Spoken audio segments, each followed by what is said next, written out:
Hello everyone, myself Srinivas Ranuri. Here I am about to present the parallel computing introduction to parallel computing definition and concepts and key characteristics of parallel computing. Parallel computing is a computational pragmatism where multiple processors execute different parts of a larger computational task simultaneously, unlike sequential computing where instructions are executed one after another. Parallel computing divides problem into discrete parts that can be solved concurrently. This approach significantly reduces the time required to solve complex problems by leveraging multiple processors, elements, working in coordination. The fundamental principles involves in breaking down large problems into smaller, independent sub-problems that can be executed simultaneously across multiple processors or cores. This methodology has become essential in a modern computing, enabling use to tackle computational intensive such as scientific research, data, artificial intelligence, and real-time systems. Key characteristics of a parallel computing: simultaneously multiple operations executing at the same time, task decompositions, rescue sharing, speed up to scalability. Need of parallel computing: performance requirements, physical limitations, big data processing. Here we see perform requirements. Modern application demands computational power beyond the capabilities of a single processor. Scientific simultaneous weather forecasting and molecular modeling, which processing vast amount of data within reasonable time frames. We see physical limitations. Sequential processor speeds have reached physical limits due to power of consumptions and heat dissipation constraints.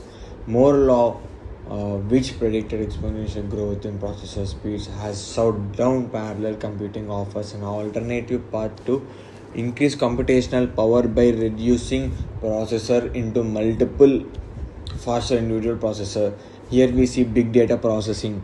The exponential growth of data generated by modern application sensors and data systems and excessive parallel processing capabilities, analyzing large data sets in fields like genomics, astronomy, and social media analytics requirement distributing the computational loads across multiple processing units to achieve time results. Here we see different types of parallelism: data parallelism, task parallelism, instruction level parallelism. Here we see data parallelism. In a data parallelism, the same operation is performed simultaneously on different pieces of data. The data set is divided among the multiple processor, and each processor executed the same instruction to the assigned data subset. Here we see parallelism. Task parallelism involves distributing different tasks or functions across multiple processors. Each processor may execute different set of instructions and the same or different data. This model is suitable for application where independent tasks can be identified and executed concurrently. Examples include pipeline processor systems and complex workflows where different states can operate simultaneously on different data items. Here we see level parallelism. Instruction to level parallelism allows multiple instructions from a sequential instruction stream to be executed simultaneously. Modern processor export ILP through techniques like pipelining, superscalar execution, and out of order execution. The processor hardware identifies different instructions and executes them concurrently, improving overall throughput with explicit program introversion. Here we SISD, single instruction, single data. Traditional sequential computers where the single processor execute one instruction stream to operate on data stored in a single memory. SIMD, single instruction, multiple data. A single instruction multiple simultaneously on a multiple data elements. All processing units execute the same all instruction but on the different data item set.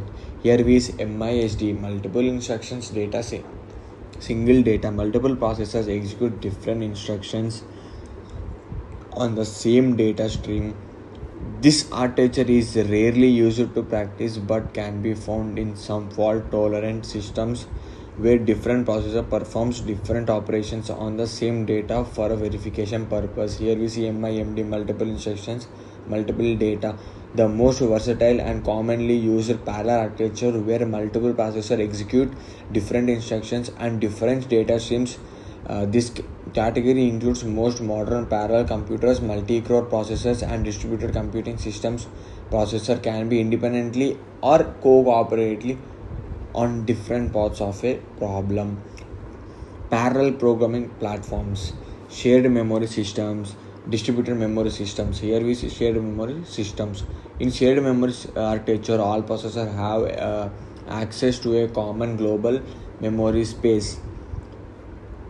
Key features for the shared memory systems: uniform memory access UMA or NMA, hardware based cache coherent protocols. Here we see distributed memory systems. Each processor each processor has its own local memory to processor co-communicate by exploiting sending and receiving messages over all the interconnections network. Key features of the distributed memory systems: no shared address between processor, message passing or inter-processor communication. Here we see parallel programming models. There are three different types of parallel programming models. They are thread-based programming, message passing, data parallel programming. Here we see thread-based programming. Multiple threads within a single process shared on the same memory space and execute concurrently. Message passing. Process with separate address spaces communicate by sending and receiving messages. Data parallel programming operations are applied uniformly across large data structures within runtime system, managing distributions across the processors.